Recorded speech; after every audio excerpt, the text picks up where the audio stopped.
ഭഗവാൻ ശ്രീ പരമേശ്വരനെ തപസ് ചെയ്യണം എന്നേ പറയണ്ടായിരുന്നു. എന്തായി കൈലാസപർവ്വതത്തിലേക്ക് പുറപ്പെടുണ്ടായത്? ആ പ്രദേശത്തിന്റെ സവിശേഷതയാണ്. ഓരോരോ പ്രദേശങ്ങൾക്ക് ഓരോരോ സവിശേഷതയുണ്ട്. ഇപ്പൊ കൈലാസം എന്ന് പറഞ്ഞാൽ ഭഗവാൻ ശ്രീപരമേശ്വരന്റെ അധിവാസസ്ഥാനമായിട്ടുള്ള സ്ഥലം. അപ്പൊ അവിടെ അതിൻ്റെതായൊരു പരിശുദ്ധിയുണ്ട്. അതുകൊണ്ടാണ് മഹർഷിമാരെല്ലാവരും കൈലാസ സമീപത്തെങ്കിൽ ചെന്ന് ഭഗവാനെ സേവിച്ചുകൊണ്ടിരിക്കുന്നത്. സ്ഥലത്തിന്റെ പരിശുദ്ധി, ആ സ്ഥലത്തിന്റെ ഗുണം, അതാണ് അവിടേക്ക് പോകാനുള്ള കാരണം അല്ലേ?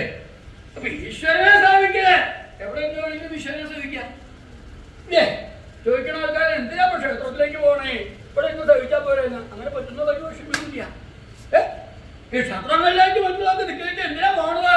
മനസ്സമാധാനം കിട്ടാനാ. അപ്പൊ പോയാൽ കിട്ടാത്തത് തന്നെയാ. അങ്ങനെയാണ് അതിന്റെ ഒക്കെ അവസ്ഥ.